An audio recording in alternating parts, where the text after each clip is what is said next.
I'm Caleb Giddings from Gun Nuts Media, and yes, that's a baby crib in the background, and no, there isn't a sleeping baby in it. Today we're talking about the 5 types of revolver owners. That's right, you're in for some sweet, sweet revolver content today, guys.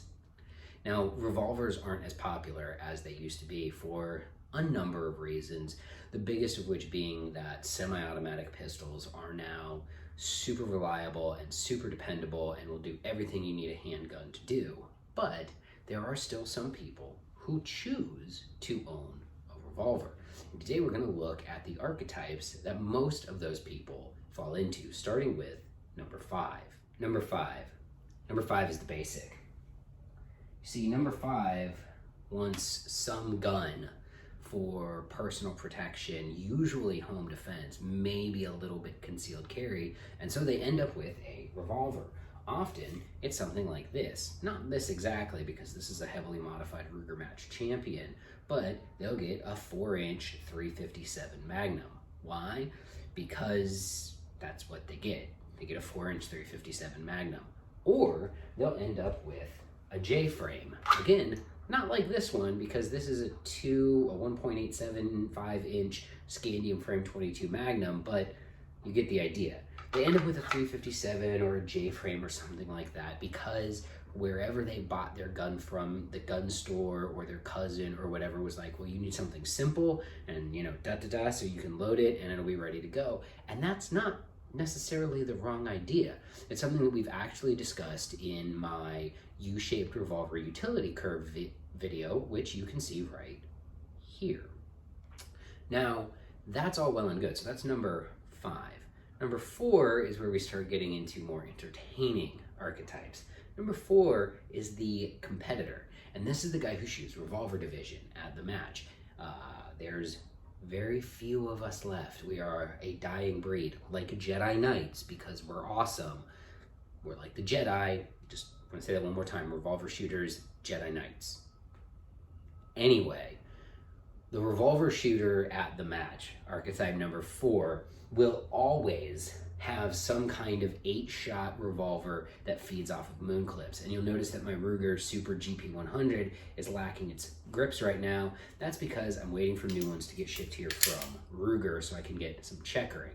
But that's what they're gonna own. They're gonna own a 627 that's cut for moon clips, or a 929, or a Super GP100. And the reason they own that is because USPSA changed their revolver rules a couple of years back to allow 8-shot guns that score minor, and it basically made all of the 6-shot major guns obsolete. Now, these guys also probably shoot ICOR. And if you don't know what ICOR is, it stands for the International Confederation of Revolver Enthusiasts. ICOR, all right? And it's all revolvers, and they've got open division for revolvers and limited division for revolvers and classic division for revolvers. So these competitor guys will probably own another revolver that fits into one of those ICOR divisions. But if they have this 8-shooter, the 8-shooter fits into USPSA and ICOR's limited division, which are probably the 2 best places to shoot your 8-shot guns. There's also some guys who hang out still and shoot IDPA because it's the last place you can be competitive with a 6-shot revolver outside of ICOR, and I'm one of those guys. But that is your competitor, and that's type number 4. Type number 3. Type number 3 is the single action guy. This guy loves single action revolvers. He may or may not be a cowboy action shooter, but man, does he love a good single action. He loves this. He loves that noise. He loves the feel. He loves everything about him. Maybe he likes John Wayne movies. Maybe he watched too many Westerns growing up. Maybe she watched too many Westerns growing up. The single action guy could be a girl. Let's be totally inclusive here. But that is who this person is. They love their single action revolvers, and that's what they love to shoot. And I'm not gonna lie, I've almost been that guy a couple of times. I love a good single action revolver. I love the way they feel, I love the way they point, and I really do like the way they shoot. And that's your single action guy. Now, archetype number 2 is gonna be your big bore / hunting guy. This is the guy who likes revolver calibers that start with 4 and go up from there. And maybe he just likes to have big bore revolvers, and he just likes to shoot big bore revolvers, or maybe not like to shoot them, he just likes to have them because she watched Dirty Harry too much or whatever. But the big bore guy / girl loves big bore revolvers. And they maybe even say they own them for hunting, but maybe they don't hunt, maybe they do hunt. Maybe it doesn't matter because that is their jam, is the big guns.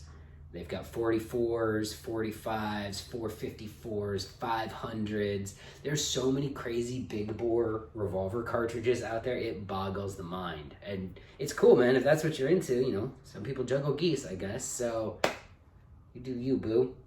The last category of revolver owners are the J-frame guys, all right? These guys own one revolver. It's either a J-frame or an LCR. And they own it because they were reading primary and secondary, where all the cool guys carry Glock 19s with red dots and Surefire X300s on them. And they realized that those guys also all carry J-frames. Like, they have a J-frame as the NPE gun, and they have J-frames because they're way over here on this end of the curve. And they understand that there are certain things you can do with a J-frame that you cannot do with any other gun. Using my 351 PD as an example, again, scandium framed 27-shot 22 Magnum.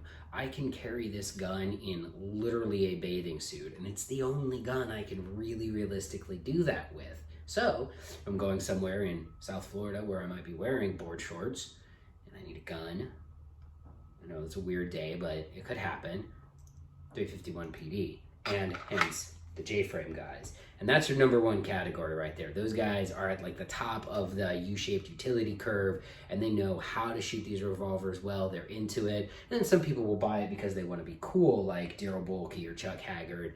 But for the most part, that's your J-frame guys. And now I'm going to add in a special bonus category. Bonus category are the people like me. See, I don't fit into any of those categories. I take little bits and pieces of them here and there, but the last category is the one that I fit into, and that's the degenerates. I am a degenerate revolver enthusiast. I love wheel guns. I know they're not as practical as modern semi-automatic pistols. I know they're more work to learn how to shoot well. I know they're actually more work to maintain, and I don't give a crap. I love wheel guns. I have loved wheel guns ever since I was a little kid, and I was reading this book called Small Arms of the World, a giant coffee table book that from like 1963 that sat on my dad's coffee table, and you would open it up and it would have pictures and depictions of all of the guns made by all of the countries of the world. And when you got to America, it had the Smith & Wesson Combat Masterpiece, and I thought that was the baddest name for a gun ever, for a very cool looking gun. So that's where I am. That's how I started. I'm a degenerate revolver enthusiast. Which one of these 5/6 categories do you fall into? Let me know in the comments. And make sure to like and subscribe and do all of those things for this channel, because that's really what keeps this in business. I love making videos for you guys. I want to keep making videos for you guys. So make sure that you're sharing the channel, you're liking, you're subscribing, you're doing all that stuff that all the other YouTube best practices say I should tell you to do. I'm Caleb Giddings. Thanks for watching. Until next time, remember, run your wheel gun, not your mouth.